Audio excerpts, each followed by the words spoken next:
नमस्कार, good news today देख रहे हैं आप। मैं हूं आपके साथ वैभव शुक्ला। 7 बजे 7 सवाल में आपका स्वागत है। देखिए, बांग्लादेशी घुसपैठियों का मुद्दा दिल्ली में बड़ा मुद्दा बन गया है। आज दिल्ली पुलिस ने आम आदमी पार्टी के विधायक मोहिंदर गोयल को इस मामले में पूछताछ के लिए बाकायदा बुलाया। दरअसल पुलिस का दावा यह है कि उसे बांग्लादेशी घुसपैठियों को दिल्ली में बसाने वाले सिंडिकेट के पास से जो दस्तावेज बरामद हुए हैं उसमें गोयल का नाम है। इस मामले में आप विधायक का नाम उठने के बाद दिल्ली की सियासत गर्मा गई है। ऐसे में हमारे आज के 7 सवाल दिल्ली में चल रहे चुनावी दंगल से जुड़े हुए हैं और हमारा पहला सवाल आपको बता देते हैं। देखिए, पहला सवाल यही है कि दिल्ली चुनाव में बांग्लादेशी घुसपैठिए क्यों बन रहे हैं मुद्दा। जाहिर सी बात है, गोयल से पुलिस की पूछताछ के बाद यह मामला गर्मा गया है और यही सवाल पुख्ता हो रहा है कि क्या कारण है।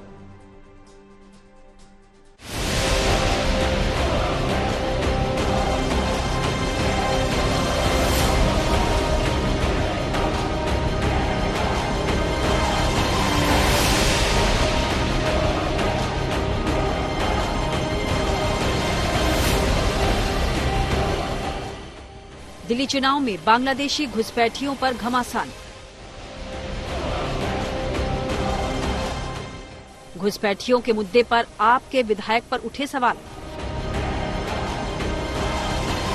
विधायक मोहिंदर गोयल को दिल्ली पुलिस का नोटिस।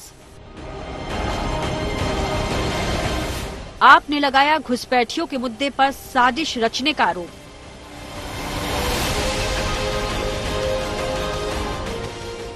दिल्ली पुलिस राजधानी में बांग्लादेशी और रोहिंग्या घुसपैठियों के खिलाफ लगातार एक्शन ले रही है। इन घुसपैठियों की पहचान कर उन्हें डिपोर्ट करने की कार्रवाई भी जारी है। पुलिस ने हाल ही में दिल्ली में कुछ ऐसे लोगों को गिरफ्तार किया है जो घुसपैठियों के लिए आधार कार्ड और वोटर कार्ड बनवाकर उन्हें दिल्ली में बसा रहे थे। लेकिन दिल्ली चुनाव के पास आते ही घुसपैठियों से जुड़ा कानूनी मुद्दा सियासी मुद्दे में तब्दील हो गया है। दरअसल दिल्ली पुलिस ने बांग्लादेशी घुसपैठियों के मुद्दे पर आम आदमी पार्टी विधायक मोहिंदर गोयल को नोटिस जारी कर पूछताछ के लिए बुलाया। सूत्रों के मुताबिक बांग्लादेशियों के वोटर कार्ड और आधार कार्ड बनाने वाले सिंडिकेट के पास से आम आदमी पार्टी के रिठाला से एमएलए मोहिंदर गोयल के हस्ताक्षर और मुहर मिले हैं और इसी सिलसिले में दिल्ली पुलिस ने आज आप विधायक को तलब किया।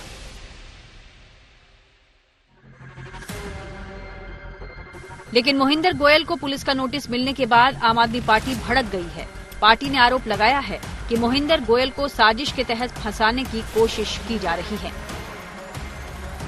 दिल्ली पुलिस से मैं कहना चाहता हूं, भाजपाई तो ड्रामा और साजिश कर रहे हैं, इस षड्यंत्र में तुम लोग मत शामिल हो, क्योंकि अब ये कोर्ट कचहरी का मामला चालू होगा।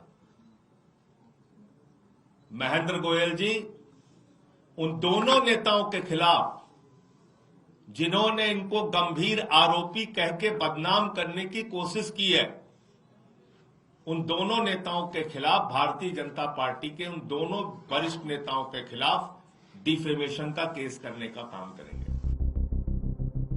इधर पुलिस का नोटिस मिलने के बाद बीजेपी आम आदमी पार्टी पर निशाना साध रही है। पार्टी ने आरोप लगाया है कि दिल्ली में घुसपैठियों को आम आदमी पार्टी बसा रही है। कि घुसपैठ के ऊपर अभी तक जवाब न देने वाले लोग, जिन्होंने एलानिया, उनके विधायकों का लेटर हेड अवेलेबल है, मोहिंदर गोयल जी का और एक मामले में जय भगवान जी का, यानी विधायक। और एक और बात कह दूं, याद करिए मनीष सिसोदिया डिप्टी सीएम थे, उनके बाकायदा टीवी पे बोला शाहीन बाग मेरे दिल में है।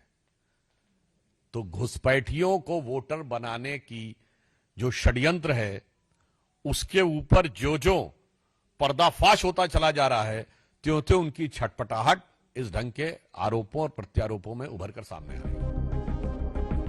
दरअसल दिल्ली में बांग्लादेशी घुसपैठियों को लेकर बीजेपी और आम आदमी पार्टी दोनों के बीच तीखी तकरार चल रही है और दोनों ही दल घुसपैठियों के मुद्दे पर एक दूसरे को घेरने में जुटे हैं। दिल्ली और देश के अधिकारों पर आम आदमी पार्टी के सौजन्य से घुसपैठियों का कब्जा देश में चिंता और चर्चा का विषय बना हुआ है। इन नेताओं के खिलाफ, जिन्होंने आम आदमी पार्टी के खिलाफ षड्यंत्र रचा, पुलिस पहले कहती है कोई आम आदमी पार्टी का लिंक नहीं है, उसके बाद ये फर्जी दस्तावेज भाजपाइयों ने तैयार किए हैं, ये मेरा गंभीर आरोप है। इधर दिल्ली पुलिस राजधानी में अवैध तरीके से रह रहे बांग्लादेशियों और रोहिंग्याओं की धरपकड़ में लगातार जुटी है। इसी क्रम में पुलिस ने बांग्लादेशियों के पहचान पत्र बनाने वाले एक सिंडिकेट का भंडाफोड़ किया था, जिसके पास से पुलिस ने कई आधार कार्ड बरामद किए थे और इसके बाद से ही ये पूरा बवाल खड़ा हुआ है। कोई भी, मैं बांग्लादेशी नहीं, किसी भी दूसरे देश से आकर भारत के अंदर अवैध रूप से रहता है तो उनको बाहर का रास्ता दिखाना चाहिए, उनको पकड़ना चाहिए। अपनी सीमाओं की सुरक्षा केंद्र के हाथ में होती है। तो मैं केंद्र सरकार से अपील करना चाहूंगा, अपनी सीमाओं को आप सुरक्षा करें, हम लोग आपको सहयोग करेंगे। यदि आपसे नहीं संभलती तो हमें भी केंद्र के अंदर आप सहयोगी के रूप में लें और उन सीमाओं की रक्षा हम करें। दिल्ली पुलिस मोहिंदर गोयल के साथ साथ गोयल के ऑफिस में काम करने वाले कुछ और लोगों से भी पूछताछ करने की योजना बना रही है, लेकिन इसी बीच घुसपैठियों के मुद्दे पर दिल्ली में घमासान बढ़ गया है। दिल्ली से अमित भारद्वाज के साथ bureau report, good news today. देखिए, सीएजी की रिपोर्ट में शराब घोटाले में दिल्ली सरकार को 2000 करोड़ से ज्यादा के नुकसान का जिक्र है। इस रिपोर्ट को लेकर दिल्ली में सियासी तकरार चल रही है कि अब इस मामले में दिल्ली हाईकोर्ट की भी एंट्री हो गई है। ऐसे में हमारा दूसरा सवाल यही उठता है कि देखिए, सीएजी रिपोर्ट पर हाईकोर्ट ने क्यों लगाई दिल्ली सरकार को फटकार। देखिए, हाईकोर्ट ने आज सीएजी रिपोर्ट को विधानसभा में पेश नहीं किए जाने को लेकर दिल्ली सरकार पर फटकार लगाई और कहा कि इससे दिल्ली सरकार की ईमानदारी पर संदेह हो रहा है।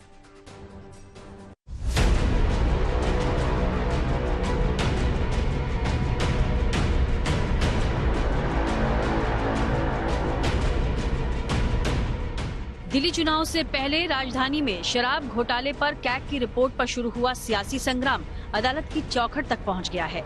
आज इस याचिका पर दिल्ली हाईकोर्ट में सुनवाई हुई, जिसमें हाईकोर्ट ने दिल्ली सरकार को जोरदार फटकार लगाई। बीजेपी नेताओं की तरफ से लगाई गई याचिका पर सुनवाई करते हुए जस्टिस सचिन दत्ता की बेंच ने कैग रिपोर्ट पर दिल्ली सरकार के एक्शन पर सवाल उठाते हुए कहा कि इस रिपोर्ट पर विचार करने की जगह जिस तरह से दिल्ली सरकार ने अपने कदम पीछे खींचे हैं, उससे उनकी ईमानदारी पर संदेह पैदा होता है। जस्टिस दत्ता ने कहा कि दिल्ली सरकार को कैग रिपोर्ट को स्पीकर के पास भेजकर इस पर सदन में चर्चा करानी चाहिए थी। भारतीय जनता पार्टी के जो विधायक थे, कैग की दर्जन भर जो रिपोर्ट हैं उनको दिल्ली विधानसभा के पटल में लाने को लेकर, उन पर बहस करने को लेकर धरना प्रदर्शन और सड़कों पर उतरते दिखे और उसके बाद उन्होंने हाईकोर्ट का दरवाजा खटखटाया, जहां आज सचिन दत्ता की बेंच ने इस मामले को लेकर दिल्ली सरकार और आम आदमी पार्टी के खिलाफ यह टिप्पणी की। कैग रिपोर्ट में दिल्ली शराब नीति का भी मामला है। दावा है कि इस रिपोर्ट में दिल्ली सरकार को शराब नीति से 2000 करोड़ रुपए से ज्यादा के राजस्व का नुकसान होने का जिक्र है। कैग रिपोर्ट के आधार पर बीजेपी ने केजरीवाल सरकार पर हमला बोल दिया है कि स्वघोषित कट्टर ईमानदार एक संवैधानिक व्यवस्था के द्वारा अपने सरकार के कार्यों की आर्थिक समीक्षा को न सिर्फ होने देते नहीं देते, नकारते हैं और सदन के पटल पर रखना नहीं चाहते हैं। दिल्ली में 2021 में नई शराब नीति लागू की गई थी, जिसमें लाइसेंस आवंटन को लेकर कई सवाल खड़े हुए थे और दिल्ली सरकार को ये पॉलिसी वापस लेनी पड़ी थी। इसके बाद आम आदमी पार्टी के दोनों बड़े नेता अरविंद केजरीवाल और मनीष सिसोदिया पर भ्रष्टाचार का आरोप लगा और दोनों को जेल भी जाना पड़ा था। अभी भी ये दोनों नेता इसी मामले में जमानत पर बाहर हैं। एक तो हाईकोर्ट से इनको शपथ लगेगी और दूसरा जो जनता का कोर्ट है 5 तारीख को वहां पे शपथ लगेगी और दिल्ली को इनसे मुक्ति मिलेगी। कि बीच चुनाव में जब लोग फैसला लेने जा रहे हैं वो किसी धोखे में ना रहें, उनके सामने सच्चाई पूरी तरह से आनी चाहिए, बेहद जरूरी है। जब सच्चाई नहीं आती है तो लोग धोखे में आ जाते हैं और अपना एक वोट 5 साल के लिए वो किसी गलत पार्टी या उम्मीदवार को चला जाता है। केजरीवाल जी मुख्यमंत्री थे, दोबारा मैं देख रही हूँ उनके इश्तिहार कि वो मुख्यमंत्री होंगे। केजरीवाल जी से एक बात पूछ लीजिएगा, क्या अदालत की पाबंदियां आपसे हट गई हैं? बीजेपी कैग रिपोर्ट पर विधानसभा में चर्चा कराने की मांग कर रही थी, लेकिन विधानसभा सचिवालय ने इस आधार पर इस रिपोर्ट को विधानसभा के पटल पर रखने से मना कर दिया था कि विधानसभा का कार्यकाल खत्म होने वाला है, लिहाजा इस रिपोर्ट पर चर्चा से कोई फायदा नहीं है। दिल्ली सरकार का कहना यह है कि विधानसभा चुनावों के बीच क्या विधानसभा का जो सत्र है वो बुलाया जा सकता है, पर इस मामले को लेकर देखा जा रहा है कि राजनीति में भी भूचाल है, जहां आरोप प्रत्यारोप की राजनीति शुरू हो गई है। तकरीबन 14 के आसपास एक कैग की रिपोर्ट्स हैं, जिसमें हाई प्रोफाइल मामले हैं, चाहे वो कथित शीश महल घोटाला हो या चाहे कथित शराब घोटाला, जिसके कारण दिल्ली के पूर्व मुख्यमंत्री अरविंद केजरीवाल को जेल जाना पड़ा था। दिल्ली के शराब घोटाले को लेकर ही आम आदमी पार्टी के कट्टर ईमानदार वाली पार्टी की छवि पर गहरा दाग लगा है और अब चुनाव से ठीक पहले एक बार फिर से शराब घोटाले को लेकर कैग की रिपोर्ट पर हाईकोर्ट की टिप्पणी से आम आदमी पार्टी को बड़ा झटका लगा है। दिल्ली से अमित भारद्वाज और कुमार कुणाल के साथ bureau report, good news today. आम आदमी पार्टी के पटपड़गंज से प्रत्याशी यानी अवध ओझा की उम्मीदवारी को आज बवाल इसमें खड़ा हो गया। अरविंद केजरीवाल ने इस मामले को लेकर चुनाव अधिकारियों पर सवाल उठाया और बाद में चुनाव आयोग के दफ्तर जाकर अपनी शिकायत दर्ज कराई। दरअसल आम आदमी पार्टी ने चुनाव आयोग से ये मांग की थी कि उनके उम्मीदवार अवध ओझा का वोट दिल्ली में ट्रांसफर किया जाए, क्योंकि अगर ऐसा नहीं होता है तो उनकी उम्मीदवारी पर संकट खड़ा हो सकता है। ऐसे में हमारा तीसरा सवाल, देखिए तीसरा सवाल यह कि आम आदमी पार्टी उम्मीदवार अवध ओझा को लेकर क्या उठा नया विवाद, इसके बारे में विस्तार से समझा रहे हैं हमारे संवाददाता अनमोल बाली। पटपड़गंज से आम आदमी पार्टी के उम्मीदवार और यूपीएससी के धाकड़ टीचर अवध ओझा की मुश्किलें बढ़ती दिख रही हैं। उनकी वोट ट्रांसफर की जो अपील है उस पर घने बादल छाए हुए दिख रहे हैं, जिनसे उनका नामांकन भी रद्द हो सकता है। और इस मामले में देखा जा रहा है कि दिल्ली के पूर्व मुख्यमंत्री और आम आदमी पार्टी नेता अरविंद केजरीवाल ने भारतीय जनता पार्टी और चुनाव आयोग पर गंभीर आरोप लगाए। बता दें कि मामला ये है कि अगर आपको किसी राज्य में विधानसभा के चुनाव लड़ने होते हैं तो आपको उस राज्य का वोटर बनना पड़ता है। इसी को देखते हुए अवध ओझा ने जो उनकी ग्रेटर नोएडा की वोट थी वो दिल्ली में शिफ्ट कराने के लिए फॉर्म 8 भरा, और जो फॉर्म 8 भरने की आखिरी तारीख थी वो 7 तारीख थी। और आम आदमी पार्टी का कहना है कि उन्होंने 7 तारीख को ये फॉर्म भरा और उनका ये आरोप है कि बाद में इसकी जो आखिरी तारीख थी वो 7 से 6 कर दी गई। इस मामले को लेकर अरविंद केजरीवाल बाद में चुनाव आयोग भी जाते हैं और इस मामले को लेकर देखा जा रहा है आरोप प्रत्यारोप की राजनीति भी शुरू हो गई है, जहां भारतीय जनता पार्टी आम आदमी पार्टी पर और आम आदमी पार्टी भारतीय जनता पार्टी पर आरोप लगा रही है। देखिए दिल्ली चुनाव के बीच अरविंद केजरीवाल ने जाट आरक्षण वाला दांव अब खेल दिया है। अरविंद केजरीवाल ने दिल्ली में जाट आरक्षण की मांग करते हुए प्रधानमंत्री नरेंद्र मोदी को एक चिट्ठी लिखी थी और आज इसी मामले पर अरविंद केजरीवाल ने जाट नेताओं से मुलाकात भी की। हमारा चौथा सवाल यह कि दिल्ली चुनाव में आरक्षण वाला दांव कितना असरदार साबित होगा, समझा रहे हैं हमारे संवाददाता कुमार कुणाल। जाट वोट बैंक के खेल ने अचानक दिल्ली की सियासत को गरमा दिया है।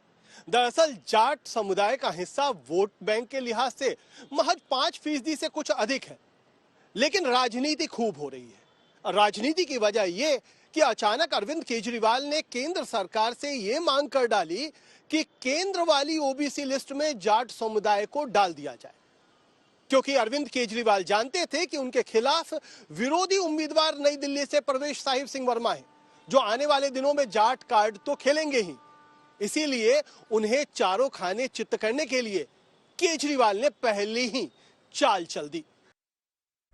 दिल्ली में 5 फरवरी को वोटिंग होनी है, लेकिन उससे पहले चुनावी फाइट और तेज हो गई है। बांग्लादेशी घुसपैठियों पर घमासान के दरमियान दिल्ली की झुग्गियों को लेकर भी बीजेपी और आम आदमी पार्टी आमने सामने नजर आ रही। झुग्गी वोटरों पर चुनावी झगड़ा अब उपराज्यपाल की दहलीज तक जा पहुंचा है। ऐसे में हमारा पांचवा सवाल,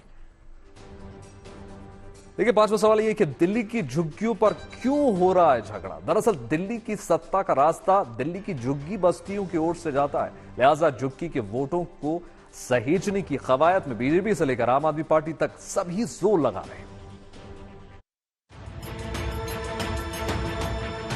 अगर तुम लोगों को नहीं बचाओगे तो केजरीवाल चुनाव लड़ेगा, दोबारा मुख्यमंत्री बनेगा और इनकी ढाल के तौर पे आप लोगों को बचाने का काम करेगा। दोस्तों, दिल्ली की चुनावी फाइट जोर पकड़ती जा रही है।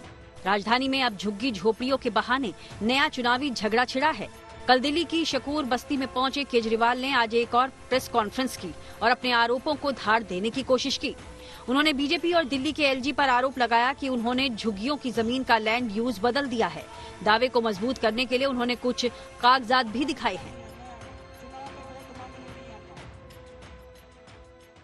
और इतने बेशरम है बीजेपी वाले, इतने गद्दार हैं इन लोगों को कैसे धोखा दे रहे हैं, झुग्गी वालों को। ये झुग्गी के अंदर जाके सो रहे थे और 27 दिसंबर को, आज कितनी तारीख है? 12 तारीख है, 15 दिन पहले 27 दिसंबर को एलजी ने इस झुग्गी की जमीन का लैंड यूज चेंज कर दिया। श्री केजरीवाल जानबूझकर कोरा झूठ बोल रहे हैं और लोगों को गुमराह कर रहे हैं।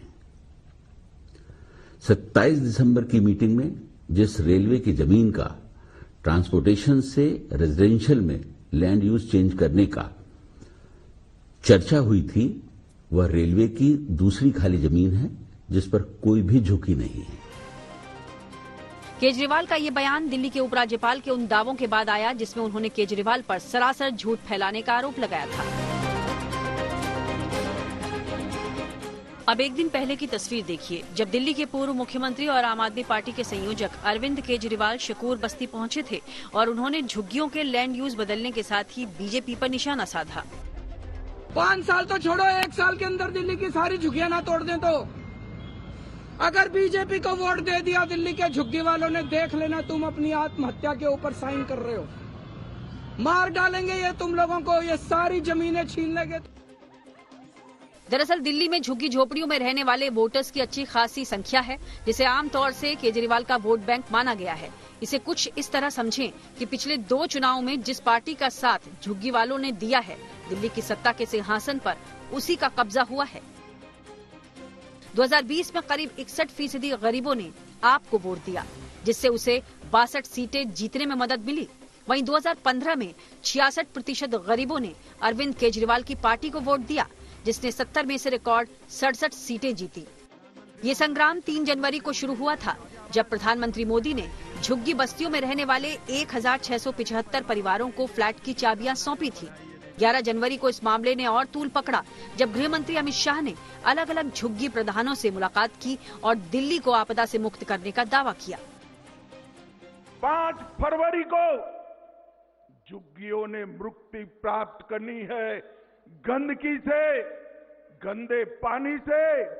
5 फरवरी को मुक्ति प्राप्त करनी है असंवेदनशील सरकार से। आखिर दिल्ली की झुग्गियों में ऐसा क्या है कि बीजेपी से लेकर आम आदमी पार्टी तक का सियासी कांटा यहां आकर अटका है? इसे समझना है तो जरा इन आंकड़ों पर नजर डालिए। दिल्ली विधानसभा की 70 सीटों में से लगभग 20 सीटों का फैसला झुग्गी झोपड़ियों में रहने वाले लोगों के हाथ में है। दिल्ली की 750 झुग्गी क्लस्टर्स में रहने वाले पंजीकृत मतदाता शहर के करीब 1.5 करोड़ वोटर का तकरीबन 10वां हिस्सा यानी 15 लाख वोटर हैं। अब इसे लोकतंत्र की ताकत कहिए या फिर वोटों के लिए सियासी मजबूरी। जो बड़े बड़े मकानों में रहते हैं वो दिल्ली की झोपड़ी में रहने वालों के दर पर पहुंच रहे हैं और उनके वोट के लिए अलग अलग वादों और दावों के पिटारे खोल रहे हैं। Bureau report, good news today. Delhi में आज से राहुल गांधी चुनाव अभियान की शुरुआत कर रहे हैं और इसके लिए जगह चुनी गई है सीलमपुर। दरअसल सीलमपुर मुस्लिम बहुल इलाका है और कांग्रेस यहां मजबूती से चुनाव लड़ रही है। ऐसे में हमारा छठा सवाल, ठीक है, छठा सवाल ये कि राहुल गांधी ने चुनावी अभियान के आगाज के लिए सीलमपुर की सीट ही क्यों चुनी? समझा रहे हैं हमारे संवाददाता कुमार पुणा। कांग्रेस की हालत पिछले 2 चुनावों में इतनी खराब रही कि वो एक भी सीट नहीं जीत पाई। अब राहुल गांधी ने प्रचार का जिम्मा खुद अपने हाथों में तो लिया है और सीलमपुर से चुनाव प्रचार की शुरुआत भी कर रहे हैं। और सीलमपुर इसलिए जगह चुनी गई क्योंकि उसके पीछे 3 मकसद था। पहला मकसद कि सीलमपुर से अल्पसंख्यक वोटों पर सीधा सीधा निशाना डाला जाए, क्योंकि वहां सबसे ज्यादा दिल्ली में मुस्लिम वोटर हैं। दूसरी वजह यह कि आसपास के इलाकों मसलन सीमापुरी, गोकुलपुरी और भी बाकी विधानसभा क्षेत्रों में दलित आबादी ज्यादा है। इसीलिए जय भीम जय संविधान के नारे से दलित समुदायों को भी साधने की तैयारी है। तीसरे इसलिए क्योंकि सीलमपुर से 3 लोकसभा क्षेत्र नजदीक आते हैं। पहला नॉर्थ ईस्ट, दूसरा ईस्ट दिल्ली और तीसरा चांदनी चौक। यानी एक जगह सभा करने से 3 लोकसभा क्षेत्रों में उसका असर होगा। चुनाव की तारीखों के नजदीक आते ही दिल्ली में लगातार पोस्टर वॉर जारी है। जैसा कि आपको पता होगा, आज बीजेपी ने केजरीवाल को मोगेम्बो के रूप में दिखाया, वहीं आम आदमी पार्टी ने केजरीवाल और सिसोदिया की जोड़ी को दिल्ली के लिए जरूरी बताया। ऐसे में हमारा 7वां सवाल, चुनाव में पोस्टर वार से बरसेंगे वोट, कैसा हो सकता है, इसके बारे में समझा रहे हैं हमारे संवाददाता कुमार कोड़ा। यह सोशल मीडिया का दौर है, इसीलिए तरकीबें भी नई नई हैं। सभी पार्टियां सोशल मीडिया को बखूबी अपने फायदे के लिए आजमा लेना चाहती हैं और तभी पोस्टर वॉर जमकर खेला जा रहा है। जहां एक तरफ बीजेपी आम आदमी पार्टी पर मोगेम्बो जैसे पोस्टर के जरिए निशाना साध रही है, तो वहीं आम आदमी पार्टी ये कह रही है कि अरविंद केजरीवाल और मनीष सिसोदिया की जोड़ी दिल्ली के लिए अहम क्यों है, जरूरी क्यों है। 7 बजे 7 सवाल में फिलहाल इतना ही। देश और दुनिया की तमाम पॉजिटिव खबरों के लिए जुड़े रहिए गुड न्यूज टुडे के साथ।